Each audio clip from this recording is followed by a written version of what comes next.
We good? Yep. What's going on, everybody? It's DJ Composition, one half of Two Bright Guys. I'm here with my guy, Vincent. We here at Irie Kitchen. We in the building, literally, okay? I've been waiting on this. It's going to be some hard, ugly truths getting put down today. Here we go, Don't run from it now. I don't know, man. I ain't run for nothing. I know it. Daddy told me never be scared of no man. Can't. Now, before we get into your backstory, how we got here, I am a supporter of Irie Kitchen. So, like, Facts, what made me super excited about doing this, the podcast with you right now, is just from our conversations while I'm waiting for the food. Facts. You know, because I know, like, the first couple times we started talking about some stuff, and it was like, you know, we start pulling back some layers, and it was like, this guy's on this, we're on the same page. So I definitely appreciate. I love coming here. You know, every time I go home, the Wu-Tang Clan, I'm like, give me some. You know, I don't even get to eat all my own food because of the Wu-Tang Clan. But let's just get right into it. Thank you. Inspiration for Irie Kitchen. Where did it come from? What was like? I got to do this shit. And for the record, no holds barred. So you say whatever you need to say. Okay. So I don't know. Like since I was been a kid, I don't know where it came from, but I was into entrepreneurship and owning my own stuff, right? Mm-hmm. And it's just like, when I was in London too, it was crazy seeing my aunts and uncles who knew me since I was a kid. They're like, you know, when you were like 5 years old, you were gonna say you open a restaurant and you're gonna own businesses and like, you ain't gonna go to no college and you're gonna take care of everybody. And I'm like, I was saying that like at 5. So like, to be honest, I don't know where it came from. Probably just in my spirit, to be honest, spirit, right? But the inspiration of opening a Caribbean street food restaurant in Grand Rapids was just like, you know, it's 2019 and we didn't have one, right? And it's supposed to be a progressive city. It's a smart city, right? That's what they say. We had no culture here, right? And I'm not saying everything got to be super cultural all the time, but it's like, I was just telling man, like, I couldn't get a patty.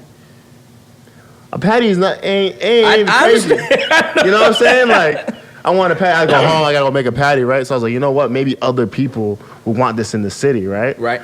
But I was kind of worried because I didn't know how well I was going to do here, right? So, you know, I'm an entrepreneur, right? So I just opened it up. All right. And my idea was like, let me brand it differently because I'm coming into a market with no education. Like, I'm not coming to like, there's 500,000 Jamaicans here, so I'm good regardless. Right. I'm coming into it as no one knows what it is from black people to white people. Right. So I have to create a product, a brand that some people can buy into, that they can see similarities to. And it's been an uphill battle, but like, you know, I'm surprised how well it's doing. And we were about 2 years in. 2 years in, so. Almost 2 years in. Almost 2 years. What's the official date that you opened? So technically, we never did a grand opening. So we did a So it's just been a long, soft opening is what you did? So let me tell you this. So like, we did a soft opening July 24th. Okay. Right? And I literally posted on Facebook once, and I told like 5 people. Right? Mm-hmm. Because I wanted to be friends and family. You know, come in and see the spot. Because, you know, we built all this stuff, the tables and chairs. We put the floor in, we painted everything. I want to show people the work we did, right? Right. So we get here around 10 o'clock. There's a line outside. I'm like, what the? Was you scared? I mean, back in... Or should I say nervous? I was a little nervous, but I was off some drugs, so check it out. So, listen, 3 days before, a week before I opened the restaurant, I tore my ACL, my MCL. Right. So I was on morphine in crutches, right? So I also wasn't trying to do a lot of work because, like, I'm, like, hurt. Right. But I got to open the restaurant for a soft opening. So I'm like, all right, family can come. Next 2 weeks or so, I can probably be off the crutches. Mm-hmm. That's not what happened. We had a whole line out. Damn. So I guess Eat GR got word of it and was posting about it. Shit. Vegan people were posting about it because, like, people were excited to have a Caribbean spot. So for that whole, like, month, it was lines out of here. Banging. And that's when I knew we had some. So we never did a grand opening because the first soft opening was a grand opening pretty much. And they're like, you gonna do a grand opening? Like, for what? We did it. We had a line outside for a soft opening. Mission accomplished. Mission accomplished. So with your approach, because I know personally from just talking to you, the food, the quality of your food. Like, there's a lot of restaurants in town or whatever, but what was it that you was like, I'm gonna do this, this, and this to separate myself? And what was your driving motivator for that? So it's crazy. So, you know, I'm Jamaican, right? So where we come from, everything's organic and healthy. Right. And, you know, and coming to America, or like, It's not like that, especially in the black community. Right. Or anybody in the urban community. We don't eat healthy that much, right? And it affects us the worst. Right? We had the blood issues, the diabetes, all the time. The cancer, kids born. How you 3 years old and you got diabetes? That don't even make no type of sense. Cause Big Mama made that big ass pitcher of Kool-Aid exactly with half a bag of sugar. And these kids are being brought up on this, but I wasn't brought up on that. I was brought up on eating healthy, right? So, if I'm gonna open a restaurant, I'm gonna do it right. Right. And it's crazy that we live in Michigan, we're surrounded by farms, and how hard it is to be 100% organic restaurant. It's like so hard. It's like we're surrounded by farms. I guess if you're in New York or Chicago, right? It must be harder, right? But no, so like I've been really fighting. And that's why we don't have things all the time. That's why my menu's super small. To be consistent is always to like have really good product. And like this idea of healthy can also taste good, right? Right. You start talking about healthy stuff. Because there is a misconception The two misconceptions about eating healthy is that it's super expensive and it doesn't taste good. So you have two negatives. Why I'm gonna eat healthy and I don't got the bread for it? Right. So I'm like, bet you can eat healthy and it's gonna taste good. Boom. Boom. There it is. In Grand Rapids, right? So like, in a city like this where everyone buys from Cisco and Gordon Foods, and people eat and they're like, yo, where you get this chicken from? Like from the farm? No pump. So pump, by the way, is like fillings that they put in the chicken factories. Okay. So like Cisco or Gordon Foods will like try to sell you chicken that has 15% pump, 30% pump, 50% pump.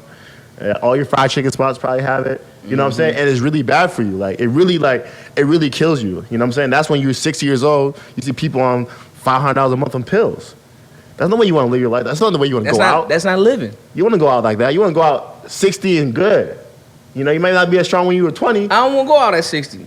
Well, I'm not saying, oh yeah. Well, 60. Give me a little bit longer. Like 90, but I'm saying when you're 60, you don't want to be on pills and stuff. Right. You don't want to be sick and hurt because of the choices you made when you were younger. Right. And we need people in our community really educated in it, right? And it's crazy to see with social media is that like most of my vegan customers are black.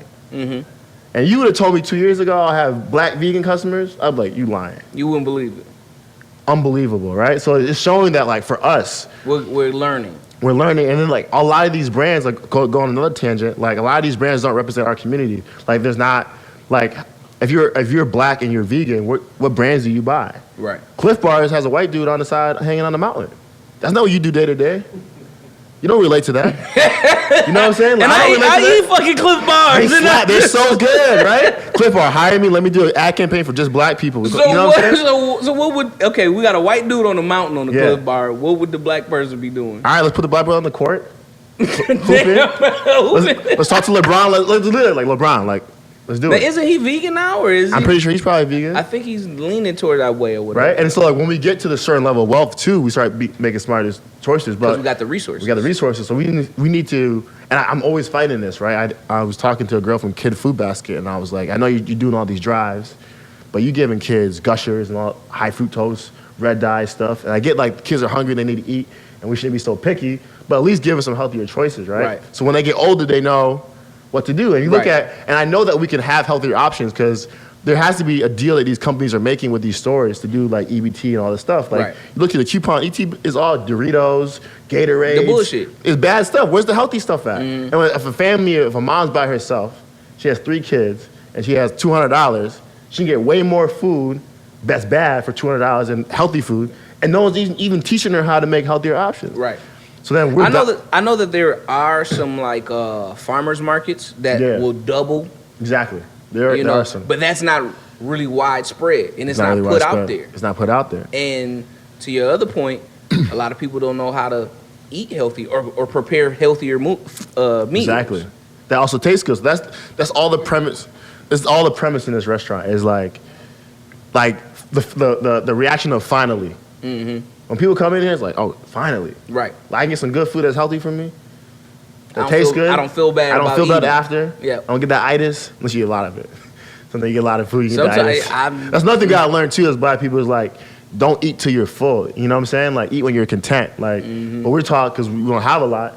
You better get full. You better eat. You better eat. Finish that plate. And I'm not saying don't waste food or anything like that. Right. But I'm just saying, like, well, else you gotta learn that too, because some people be coming in here, be like, I ain't getting enough food. I'm like, I'm supposed to be feeling full, right? And it's like, yo, that's gorging yourself. Right. That's why you go to sleep after. So, what has been some of your biggest challenges with opening the restaurant and really trying to spread this message of good tasting food that's good for you. And even some other challenges that's outside of that spectrum. Just the lack of like education, man. Okay. Because so like it's not even like if this was a burger spot, I probably have the hottest restaurant here. I mean, I kind of do already, but like it'd be shut down, right? Because people are familiar with burgers. So I make an organic grass-fed burger with a nice bun on it and some organic cheese or vegan cheese, whatever. Like it'll blow up. So education. Okay. A lot of it is like so many people walk in here and be like, "Oh, it smells spicy," and walk out, or like, "Oh, I'm scared to eat it." And it's like, yo, we're not serving like bugs out of here. It's chicken, right. It's pork. It's the stuff you know. It's goat, it's rice, it's veggies. Like, it's not anything different. So, like, it's really like pushing the message and the story out there and trying to be consistent with it. Like, the hardest thing is like even I might get sick of the same storyline, right? Mm-hmm. But I have to always realize, like, so many people haven't even heard about it yet. Right. So it's finding new ways and creative ways to, like, really share this message, right? And also, like, you know, I'm not trying to pull the black card all the time, but, like, being a black business owner in this city is, like, also like a double-edged sword, right? It's cool that they're pushing for it in the city and they really want more of it. Right. But then, like, it seems that people only supporting me. They'll walk in like, oh, I'm here because I got to support black business. And I'm like, it's kind of this weird thing. It's like, well, support, yes, but like, right. Come because you want to and right. Continue to support if I'm good. You know what I'm saying? Don't right. Just be here just to be here. So it's gimmicky because that's not really building a great business. You're not helping me out at all, and you're not helping yourself out at all. We got to be very careful about that kind of stuff because what's going to happen is people with crappy businesses that people are just supporting just because they're black. Right. Right? And I get it, like we have to, and I'm with it, but like we have to make sure that people are good so we actually grow a business, right? And people actually want to support, you know what I'm saying? So where's the line? Because where's the line between fair criticism and just flat out hating? Where's that line? Because to your point, there's a lot of businesses that just aren't good. Yeah. You want to support your own people. You want to support community businesses, but if the product isn't good, if the service isn't good, how do you properly convey some criticism without it being that you're a hater or whatever? Like, where is there a line? How do you achieve that line? Well, I think with social media and like this new world, like anyone can say anything they want to say. With right? no consequences. No consequences, right? So you gotta take some stuff with a grain of salt. And I think it's a two-way street. If somebody came to me and was like, yo, I don't really like that. Or like, you could do this better, right? And I know they come from a good place. I get off my ego and listen to them. Right. Because they're a customer, obviously here to support. And especially if they've been here for a while, they're actually looking out. Right. Not trying to destroy your business, right? Absolutely. And like, just because someone give you some criticism doesn't mean they're a hater. Right. If your chicken didn't taste the same today, and they come twice a week, they will know how your chicken tastes like. Right, but we're quick to be like, "Oh, you a hater? You ain't trying to support." We get real defensive. So it's a thin line that we have to play with. But I think black people are the most unique people because like a lot of black people are just straight up blunt and honest, which should help you and like make like iron sharpens iron. Like really, absolutely. Like it's like it will make you better. Like when people come in here, I always ask people, I don't care what color you are, like, what can we do better? What did you like? What didn't you like? A lot of people say good things. Some people are like, hey, I don't like that much rice, or hey, I don't like the veggies that much.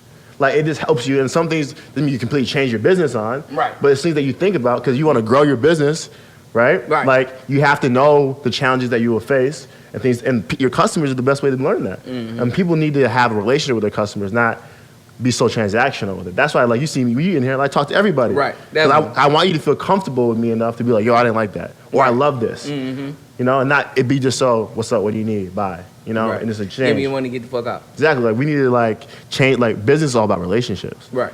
A community business here for the long term, not just for money, in my opinion. Like, you should really be making those relationships with people. Okay. So, being a young entrepreneur in the city of Grand Rapids, what has been some of your best moments in the city with that? And what have been some of your not so great moments? Because you got the balance. So what are some of the things with being that? Because like you said earlier, there are some challenges where people support just because it's black or whatever. But what are some of the more positive things overall that you've been able to experience and navigate? So like, I just got back from London. So I have a new perspective on this. Right? Talk to me. So think about a canvas, right? And like think about Grand Rapids. For a long time, I felt the canvas was already painted on, and they're finally now letting us get a piece, right? To be honest, one person painted on one side of the canvas, right? And it's telling you, now you add what you want to add, right? But we're being so crippled by the one side they painted that we're not seeing all the opportunity here. When you're in London, like, everything's already built. Right. So, like, if you're trying to do something, or New York or LA, when those big old cities are already built up, like, you can only get maybe a little piece, or you gotta figure out something else. Here in Grand Rapids, there ain't nothing here yet. We can put anything here. At first, I'll be like, yo, you can't put it in Grand Rapids. People don't want that. How you know what people don't want? You got to take some risks. You got to take some risks. And, like, I guarantee you, people from this city, whether from New York or from here, want those big city things here. That's why they're still here. They leave. Or they leave to go get those things. So, like, let us not put a damper on what we can and cannot do. So, like, some of my greatest moments is, like, when I didn't go to college as a black man. I was, like, 16, 17 years old. The other business I was part of, like, being able to sit in with CEOs and them actually take us seriously and they actually pay us for a product, right? It was like, wow, like, that was some of the greatest moments showing me that, like, if you put your mind to it and you don't take no for an answer, and you work your ass off, like, you can really get somewhere. Right. In this city, right? And, like, people I think you're making graphics, you can make it anywhere. Absolutely, that's what I was going to say. Yeah, I'm 17 years old, I'm sitting with the CEO of Special Health right now.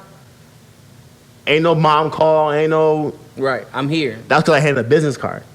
So that showed me that, like, through merit, it can work. Right. And some of the crappy moments was, like, you know, when I moved on to do food, I'm trying to get a spot, you know, I'm talking to these owners and they're not taking me seriously, or, like, they're trying to discourage me, like, oh, people don't want a Jamaican restaurant here, or it won't fit on Cherry Street, or, like, I'm like, this is the most, like, them shutting the door, I mean, them not taking me. So somebody told you that a Jamaican restaurant would not... So many people told me. Would not work on Cherry Street. Yes, that's what they told me.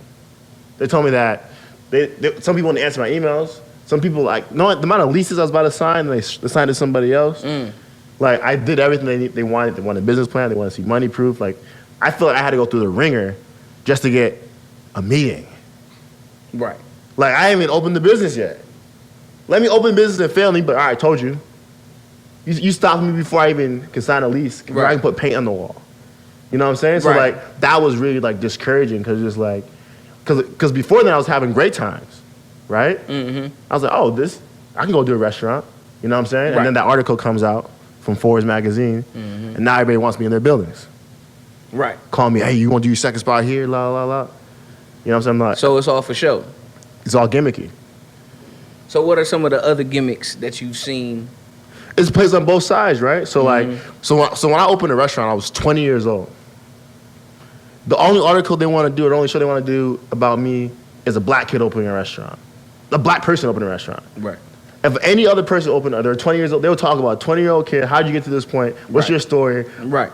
The success, showing other people that look like me, because when I grew up, they didn't know they looked at me was doing anything for real, right? They're like, yo, this is another thing you can do other than sports or entertainment. Right. You can open a restaurant, you can do stuff with cars, like, there's a lot of things you can do.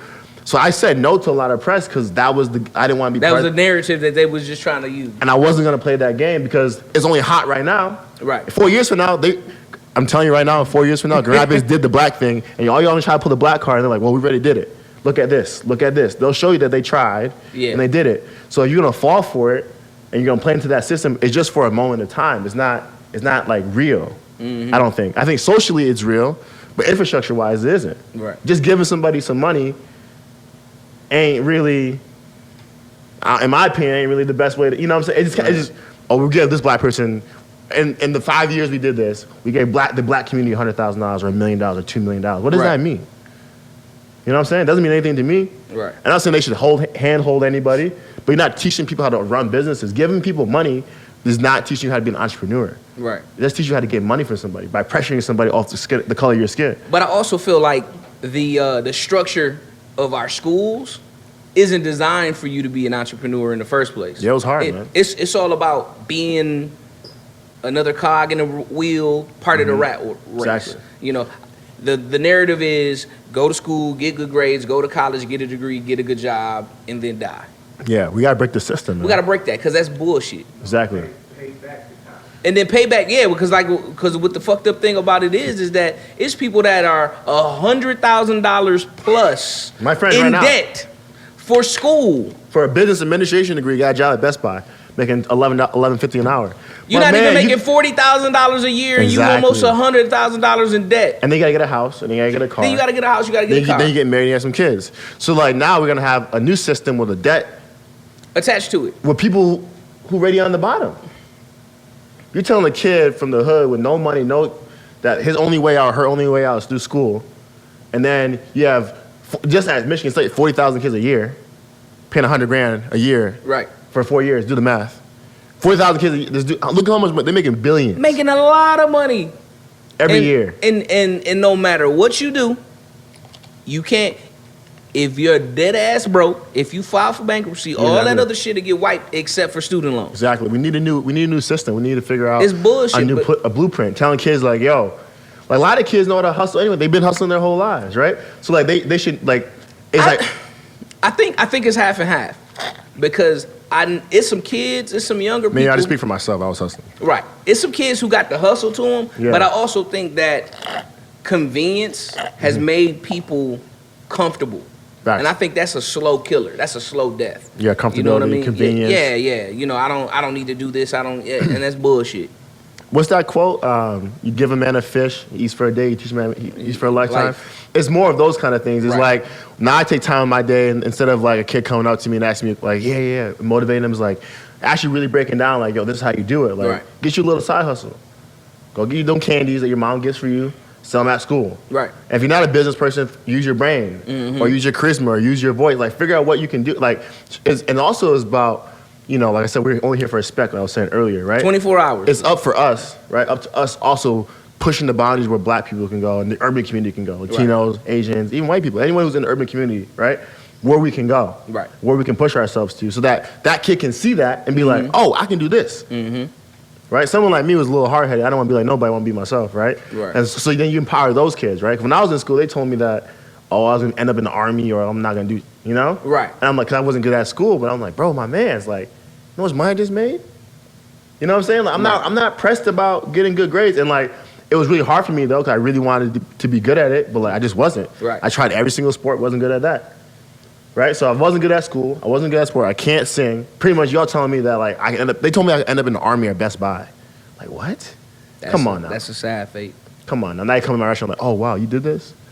I'm like, I was trying to tell y'all. Right. I was trying to tell y'all, like, so it's up to the teachers, it's up to the parents, it's up to the peers to really like have a new outlook, and people really pushing it, like saying like you can do more than what even I can see for you, right? Don't let me put a damper on what you can do with your life. But see, I think with some of those teachers, they so fucked up because they in massive amounts of debt and they got a job that don't pay them shit. Exactly. You know, like teachers should be probably they should be some of the highest paid people in this country. Teachers spend more time with your kids than the parents do. Than the parents do. And then the parents get mad at the teachers. Exactly. Oh, well, you're not. No, you're not. Exactly. Put your foot up their ass. Exactly. And make sure that they ain't coming in here being no little asshole. Exactly. Because that's also part of it too, right? Like kids being little monsters out here, for real. So I think it's really like, for me, it's just like, we all talk it. You know what I'm saying? Now it's time for action. It's all action. When they ask me to go speak at schools, I'm like, oh, they want me here to tell you that you guys are unfortunate. I'm not gonna do that. Right. That's for them. Everyone else is gonna tell you that it's hard for you, and like, I'm telling you, like, listen, like, you're not playing into the victim. Yeah, we're not playing the victim no more. It's 2019. Like, that. Bad shit happens to us. Bad shit happens to everybody. You gotta keep pushing. You gotta keep pushing. You gotta fight for it. You gotta want to be here. Right. You know what I'm saying? You gotta show people that you want to be here, and you gotta build it, and then inspire other people to want to be here too. If you only got one round in you, what's the point? What happened to Adrian Broner? He had no fight in him. He lost to Manny Pacquiao. He's out of here. Out of here. Talking all that crap. But had no fight in him. But he also didn't put the work in. He didn't. That's another thing we got. It's all the appearance of things. That's another thing too, is like, we all see the highlight reel. You know what I'm saying? Right. Like people's like, how you get a restaurant at 20? Like, yo, since I was 12 years old or younger, I've been hustling and working. And I was fortunate to have foreign parents who were Jamaican, both of them in the household. So I had a great example, but I saw people who came from nothing. Here is bad, right? But like, you talking about, there ain't nothing over there. But they're happy, right? So it shows you too that money and all that kind of stuff doesn't make you happy. You gotta be happy first. You gotta be happy. But then my dad and my mom, to this day, have a crazy work ethic. And so if you want something, you gotta go get it. You gotta go work for it. That's all I know. Right. So it's more of that too. And like I told you earlier about the formula, like black people need also need strong families working together to show that like if one man can walk 1,000 miles, what can two people do? Right. You know what I'm saying? So it's really showing like people that you work together, and you work hard, you can get out of the situation you're in. And I understand the system. I understand the single motherhood and single fatherhood and all that kind of stuff. I'm not negating those facts. We got to fix those issues too. So how do you approach that? Because that was going to be my question. Yeah. Because family Black is business. a family is such a critical piece. Mm-hmm. And before we started recording, we was talking about MLK. Yeah. And some of his views and the highlight reel that's presented to you. Yeah, that's it. But not everything that's been there. Mm-hmm. So what do you think are some of the ways that we can get over that hump as far as having a better family structure and because there seemed to be such a divide between men and women because like women is like, I don't need nobody, I'm so independent. Mm-hmm. And then the men, a lot of men don't want to step up. Mm-hmm. Exactly. So I think we got to know our history. We got to go back. Okay. They've been splitting us up since the get. Okay. So we got to understand like when we split up, bad things happen. So we got to learn from our history. Divide and conquer. Right. We got to grow from our history. Right. And we also understand whoever's pushing those narratives of like I'm tired of seeing single mothers. Right. And I'm tired of seeing dads that don't take care of their kids. I'm tired of seeing black men in jail. Like, when do everyone else gonna get tired of it? Like, is that all you're gonna do? So I think what we have to do is start having these conversations and really take actionable steps to like, if you get a girl pregnant, take care of your responsibility. Your responsibility isn't just the kid, it's the family. And you didn't love her, you shouldn't go lay down with her, and you shouldn't got her pregnant. You know what I'm saying? It's like, it's really spitting like facts with people, right? It's really showing like, you can only be as a unit powerful. Right. And just because you had a little fight or she don't understand you, and that's nothing, we got communication. Right. That's one thing, there's no families, right? We don't know how to communicate. No one knows how to communicate. So we got to really fix the black family, in my opinion. Okay. Now, from there, we'll see a unit. We'll see our first business. A mom and a dad, right, who work, who bring money to an ecosystem and take care of everybody else, right? Everyone has a role to play. When there's no parent, and when there's no family, and kids acting like adults, right, there's no structure. Right. So everyone's just doing what they're going to end up doing what they've only seen. Right, and the movies don't help, and the TVs don't help, right? Well, you can't expect movies and TV to raise your kids anyway. Exactly. I think a lot of, and then it's the video games, it's the music. No, somebody got to teach these kids something different. Because I could sit down and enjoy an action film with my son and be like, like that ain't cool, or this is this, this ain't real, but this is real. And I think another thing too I realize is babies need to start having babies. Yeah, these little girls and little kids, 8th grade, 9th grade, having kids. Yeah. Because no one talking about sex. No one talks about being, also like that's off business, but like being protected. Right. So you having a 14-year-old with a kid. Yeah. Like, what do you expect is gonna happen? It's gonna be rough. You know what I'm saying? And the narrative that I tell a lot of young people when I meet them, I say any young person between the ages of 18 and 30, you should not be seriously committed to anybody. No. You shouldn't have any kids because at that period of time, you're supposed to go explore and find who you are and get as many experiences as possible. Exactly. Because it is 10 times harder to try to get those experiences and live a life when you have a kid. Exactly. 100%. When you're committed to somebody. Because if you're truly committed to somebody, you have to take them into account with everything that you do. And I think also what we're going to lead into is like asking questions. We're so scared as people to ask questions and learn from other people. Like, I don't care if they're white, whatever. If you see a successful family unit, ask them, what do you do? Right. Like now I'm older, I realize that like my family did a great job. I'm gonna add some things just because I'm around more. Right. To my family, like my kid, like, I'm gonna show them like, yo, save your money. So you can buy your house, you can buy your wife a ring, you can buy your first car by yourself. You don't need nobody. Right. But you need to ask those questions about how you build a successful family first before you can get to that point, right? We just see stuff and we don't know stuff. Right.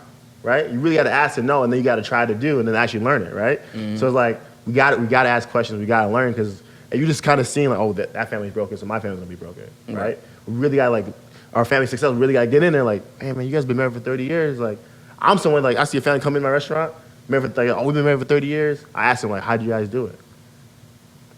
Those nuggets are gonna help you, and that's what also like that's gonna go legacy, right? I'm gonna teach my kid that. It's all about legacy. Huh? It's all about legacy. Everything we do is about legacy. That's why I'm saying it's more than me just opening a restaurant, right? Like, I have to do more, right? Because now I feel the pressure now. Right. Because what did I tell you when I came in here one time what I was going to do? Which time? We be talking a lot. Yeah, I was like, in 10 years, this is what I'm going to be doing. Get a farm. Yeah. I'm going to be a farmer. Yeah, exactly. And I'm going to have a bunch of land. So then when my kids say, Dad, I'm ready for a house, get the digging. Go ahead. Pick out your spot. Get it popping. There it is. Create a neighborhood for the family. That's that legacy. That's that legacy stuff. And see, I think a lot of people think things are so far away and out of touch that they can't materialize it in their head to say, yo, I can make this shit happen. Yo, go listen to 444 again. That's my advice to people. That's your advice? Yeah, go listen to it again. Go listen. Yeah, like real life. Like, actually listen to it, not just the beats and the one-liners. Right. Like, what is he talking about? Mm-hmm. He's talking about legacy the whole time. Yep. He's talking about business moves. He's talking about infrastructure. Mm-hmm. He's about owning stuff for real. Not a little shop that I pay, because I lease here. My next spot, I'm going to own. Right. I got to own the property. Definitely got to own the property. Because even that business don't work, I can do something else with it. Right. And I can buy another property, right? And by the time I'm 80 years old, I own the whole street and I can get it to my kid. Like, this is what I was able to do. Now I'm going to give you a better starting foot. Now you can do this. And she can take that to the next level. You got an idea for a business, you're a young entrepreneur because you seen me do it and you need 5,000 to start up, 10,000 to start up, 20,000 to start up. Exactly. You don't have to go to no bank. Exactly. You show me your plans. Yeah. We're going to have some discussions and here you go. Exactly. Because that's what everybody else does. Exactly. Literally, like I've seen it firsthand. I grew up in an area, my second part of my life, in such a mixed and like different wealth and different types of people. Mm-hmm. So you get to learn culture and you get to see things up front. I think I was very fortunate to see that I have a voice that has something to talk about. Because I'm not like everybody else. I have different perspectives. Right. So I'm like showing people like, yo, like there's actually more than just buying Jordans and like whatever. Like it's got to be more. Like it's like there's more than that. Like it's got to be more than why that. Are you renting your whole life? What's the point? Right.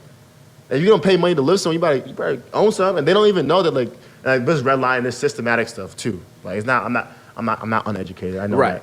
It's hard to get a loan and stuff. But like, if you are able to, or we should start of that. So it's so hard to get a loan. About infrastructure, we need our own banks. Need our own banks. And it's not anything about being racist. It's just saying like, we can have our own banks too. Why not? Right? If we have to if we're always going somewhere else to get something, and getting told no, then we just give up instead of taking like, all right, we build our own bank. Fuck it. There's a thing in Jamaica that we it's like called like pot, right? And we all put our money into it, and then everyone gets a draw from it. Mm-hmm. Right? Right. That's our version of a bank. So you get a draw from it, you can go do something. You can go buy a car, you can buy land. So that's how in Jamaica people build houses one by one. A community, right. It was just all dirt. Mm-hmm. I'll put money into a pot where it's $100 a week for a year, then someone gets a draw. Or 5 years, whatever, every 5 years, whatever you want. So how do you decide who gets the draw? It's by sticks. Like shortest stick, that person wins. Got you. And then they're out. But they still continue. Got to put the money back in. Yeah, they still continue, but they draw. And some people say no, let someone else take it. Right. Somebody have a family. Right? So like we have all this, SSI, we get all these checks, we only get all this free money. I'm not saying give it all to them. Take $50 that you're gonna spend on bullshit. Right? People blow $50 on bullshit every week. Right? Right? Take that 50 and put it somewhere. Right. Right? Put it in a group. Right? You have 1,000 people putting $50 in a week. You could do some things. You do some things. After 5 years, you got some money, right? And now we can go back on our street and go actually buy a building for $400,000, then put a grocery store in there. Right. Right. We need a strategy with the money too. Right. And not just getting some money and go buying a car. Is a strategy of what we can do with this money and actually building a community, right? So it's like all those little nitbits, like me and you, and everybody else in this room, we got to share with people like, yo, like it's more than the shoes. It's more than just the jacket. You know what I'm saying? It's like, own the jacket company. Own the manufacturing. Own it. Right? We can build so much stuff in Africa. Like, so like, even for me, I'm getting into drinks right now, right? Mm-hmm. I'm going on tangents. I'm talking to manufacturers.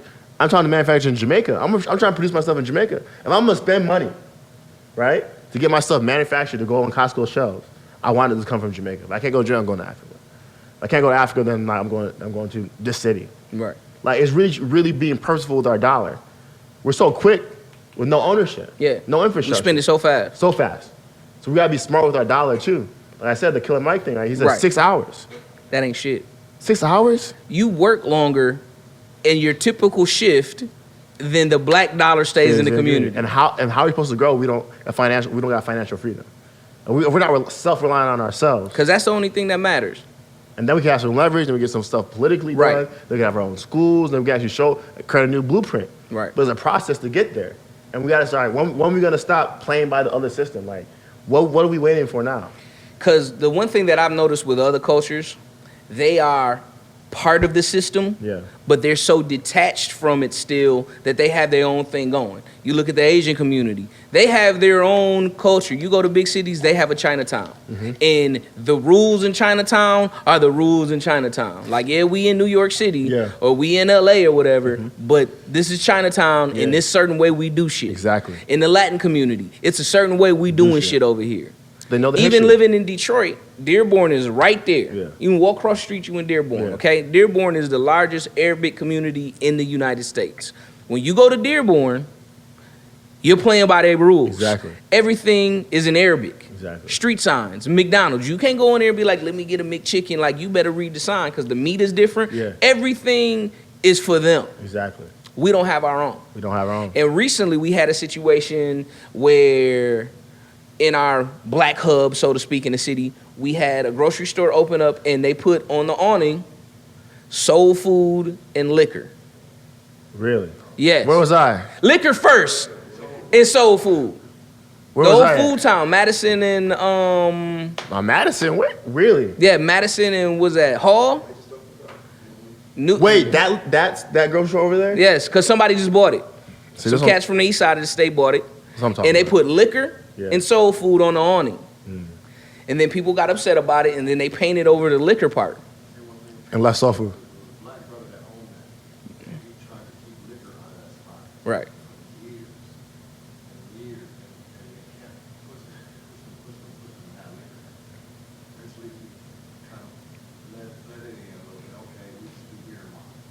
Okay. Oh, wow. He sold it. That's crazy. Exactly.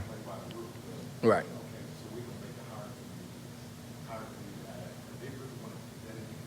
They really do because they make so much money off it. Definitely. Trust me, my friends own liquor stores. I see it. It's a lot of money. Easy money. Like, easy money. Yeah. Like, they just got their check. They cash it at the liquor store.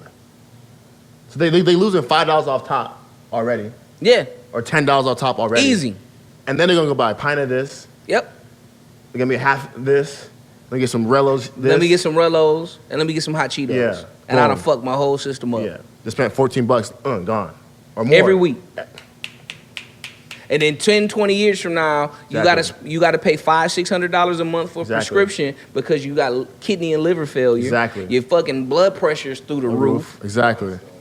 So with your man who just sold the store, like that's actually a very important story, right? And he's probably an older gentleman, right? But that's something that if we had infrastructure and we had power, he wouldn't have to deal with that. He wouldn't have to deal with it. Right? Why? It's always like one off. One man opened the store, right? If people knew that was his wishes, they should have fought for that to be a grocery store, feeding the community. Mm-hmm. There's liquor stores all around that area. Right. He don't need to sell liquor there. He don't need to sell liquor. Yep. Right? And what they do is they pressure him, offer him short-term money. That's another thing we got to realize too. All money ain't good money. All money ain't good money. A lot of money comes with strings.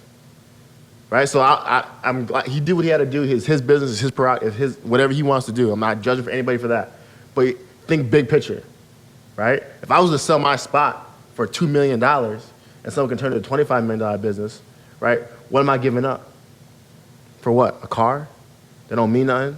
A house that don't mean nothing? Depreciate. Right? So like you gotta be very careful about what money you take. That's why I haven't taken any money. I have no investors. It's all by me, right? Because I'm trying to prove a point. Because they say it's impossible. People keep telling me the stuff I can't do, and I'm like, bro, I already did it. Right. Right? So like we have to tell people, we have to show people that it can be done. It's gonna take a little bit longer. You want the chain? You want the chain today? Get the chain 20 years from now, man. By the time, I hope you outgrow that mentality. You don't even buy the chain. Fuck the chain. Exactly. You own the gold mine.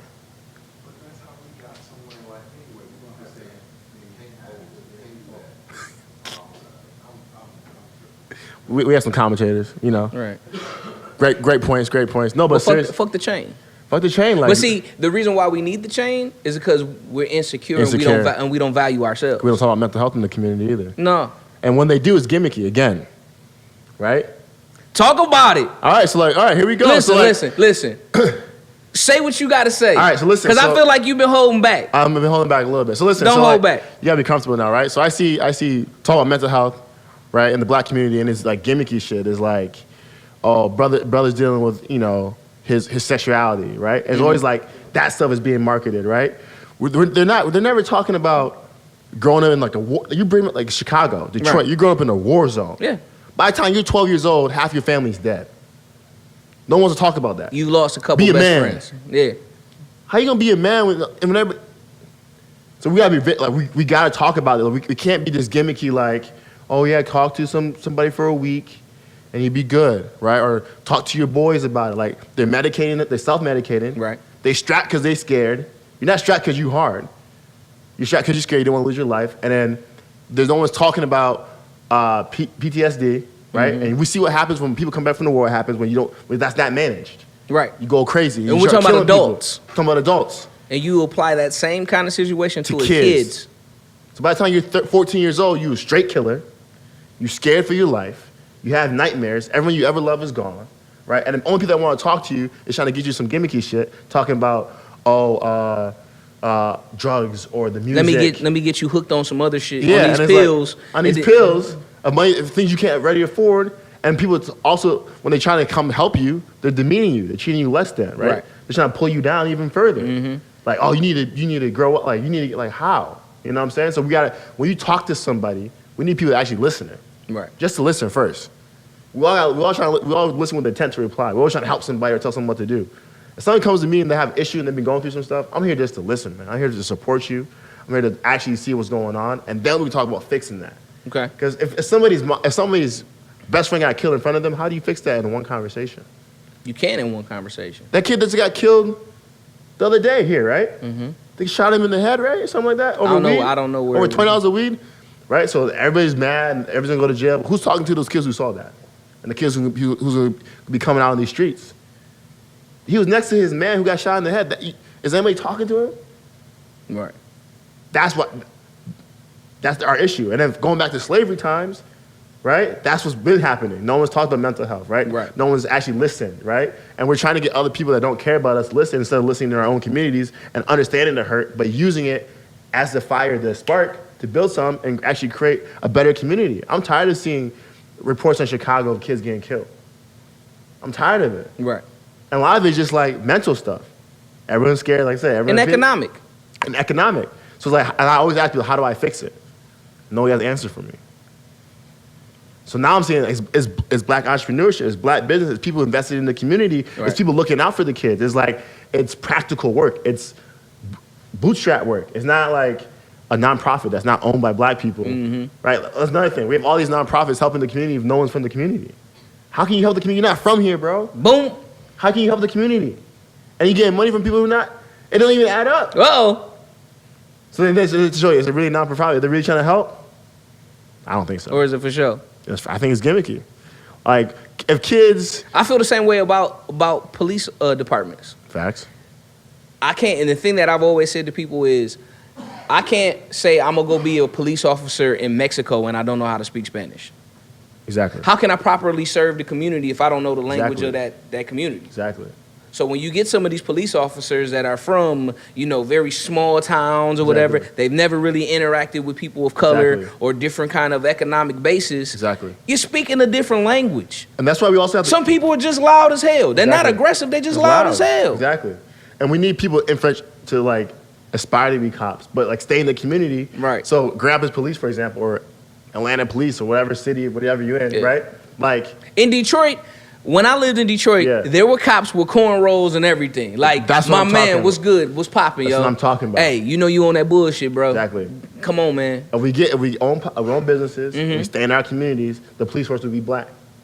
Because everyone's there. Right. When everyone's trying to leave and no one's going for those positions and no one's we can't be policed by ourselves. Right. You know what I'm saying? We can't be if we're not aspiring to be that. We gotta change the narrative of what the police is. Exactly. And that it's okay to be police to take care of your community. Exactly. Because when there is some crazy stuff going on, we like tuck it on the wood because ain't no one to snitch. Right. So we gotta be very careful about who we protecting and who we not protecting, right? And then the idea of the police scared of us and we scared of the police. We both scared. That ain't good. That's why people end up dead. When both people scared, they end up dead, and that's what the issue is. Because people act out of fear. Exactly. You think these cops woke up that day and want to shoot a black kid? Some people might. Some people do. Some people might. I ain't gonna say everybody, but some people do. But a lot of the times, it's like you watch the videos. The cop is why are you so scared, man? And my thing is, listen, if you're gonna be scared, you shouldn't be a cop. You shouldn't be a fucking cop. Or stop doing a 6-week program, whatever it is, become a cop. We gotta do better training. Yeah, before you go fight in war, they give you at least a year, right? Mm-hmm. At least a year, right? You gotta go to boot camp for like 3-4 months, I think, and then it's additional training. Additional training. So let me ask you this: switching gears. Okay, Michigan just passed the marijuana thing. Yeah. As a business owner and someone that is seeing the changes of our community, good and bad, what do you think the effects of that will be, and what will be the impact? Good and bad. Like socially and politically, I don't think they're gonna let anybody out. So I gave up on that. But I think for business-wise, right, we should definitely, and we know this. Right. Me, like, I'm working on building a lounge here that people can smoke at. Right. It's legal now. Yep. Right? It fits my theme, fits my brand. It makes sense. We should try to strive to open up dispensaries or make edibles, whatever we can do to add to this community because we actually know it. And I think it's actually great that Grand Rapids, I didn't think it was going to pass, to be honest. But I think it's great for that Grand Rapids or Michigan passed this. Now there's even more opportunities for entrepreneurs to hop in and do something. Right? But I feel like it's a lot of money though. I heard it's a whole lot of money, but I feel like it's gonna be people that's gonna get cut out of that money because of previous laws. Because you can't be convicted for selling weed and then try to open a dispensary. Yeah, you can't. It's like, wait a minute, this is my skill set. Yeah. You know, if I was an electrician before, and then they made this new thing about paying electricians a whole bunch of money or whatever. Yeah. Because I was a previous electrician, I can't be an electrician now, and I have the experience. Exactly. So that goes back to infrastructure. We need people who are making those decisions come from the community, right? I'm not talking about no gimmicky stuff. Once again, I'm talking about like I own a business. I'm interested in marijuana. I'm on the board. Right. So like I'm gonna look for the board and try to see if I can join it. They have to be developing something. And anytime they're talking about this, and this, I'm voicing my opinion. And saying like, of course, not every criminal person can get a weed license. But like, just because you made a mistake when you were 19 and now you're 40 doesn't mean you're the same man or the same woman. But I also feel like, especially with young men of color, they don't get a chance to recover from mistakes as a kid. We don't. You don't. Because like, if you do something at 16, 17, 18, that's your life. And this goes back to what we were saying. Like, we got to stop trying to fit in their system. We got to create our own. Right? So if he can't get it, let's create a group. Somebody in the group can get it. Right. He can still be part of the business. He just can't be the main one. Right. So let's do the pot thing. Everybody put $50 in. 5 years. No pun intended. Yeah. Let's own one, right? Right. I want to see a dispensary in the hood, because there's a lot of people sick in the hood too. A lot of people sick in the hood. And CBD, THCA, all that stuff. Like I know my stuff about. Yep. Right. That stuff is great, and it's great for us. Yep. Hemp, all that stuff. So like. It doesn't have to be. The uses for hemp blows my mind. Crazy. Like all the shit I was reading, I was like, damn, I didn't know that you could do this many things with hemp. You know what's crazy too? I'm working on buying acres right now to grow hemp. That's what it is. Low key. Also, you gotta be signed for your business moves too, man. Teach our community. If you're reading this, it's already too late. Yeah, exactly. So literally, hemp is gonna be big, especially in Michigan. We got the fields for it. So if you can't own the dispensary, that's not the only thing you can do. Right. Own the hemp, get 30 acres. There's so many different aspects of this new business model. Exactly. That's gonna need to be fulfilled. Exactly. Whether it's clothing, whether it's a product, whether it's distillate, whatever it is, you can find a way and make a way. And that's another thing we gotta learn too, is like, don't give up on the first door being closed. Right. Because there's other doors. Everybody's not the basketball player, but that basketball player needs an agent. Exactly. It's some sports management folks. Exactly. There's a coach, there's a team owner. There's a coach, there's a team owner, there's a team physician, exactly. Like all that shit. So, switching gears, legacy. When it's all said and done, what do you want your legacy to be? First thing, I want to leave the world better than I found it. I know that's super gimmicky. But like, it is a little gimmicky, but I understand. You know what I'm saying? Second is like I said, when I was growing up, nobody looked like me. So I'm trying to prove a point here. Okay. I'm trying to prove that like a Jamaican kid, you know, could build something in America, right? No matter what anybody had to say, right? And then anyone that looks like me, skin-wise, or anyone that talks like me or believes the things that I do, right? they can do it too. Okay. So first thing, lead better than I found it, right? Second is third. Actually, I'm going to go straight to the third. I'll repeat it. Third point is just like actually owning shit. Right. Infrastructure. My end goal is to have me a Nestle, have me a Procter and Gamble. Show them power too. Definitely. It's not just me being famous and whatever. That'd be cool. That came with it. But like really owning stuff. So when I hand it off to my kids, right, it's something that's like, oh, we own Nestle. Right. You can't tell Nestle people nothing. No. And I think that's what my legacy is all about. Is like you can do good business. Mm-hmm. You can be from an urban community. Yep. You can have a big business that doesn't hurt nobody, doesn't do nothing bad. Right. Boom. Yeah, that's it. That's my legacy. I like it. Let everybody know how they can contact you. What's your hours, your social media stuff? So we're Monday through Saturday, 11 to 9 p.m. Right now it's winter, so we're 12 to 8, Tuesday through Saturday. Okay. What's the address? 6630 Kalamazoo Avenue. It's right next to the Wendy's. Okay. Over in Caledonia, Gaines Township, not the other Kalamazoo, because people be calling me like, yo, I'm on the other side of Kalamazoo. Like, no, we're not on that side of Kalamazoo. We're on 68th Not Street. yet. Right, not yet.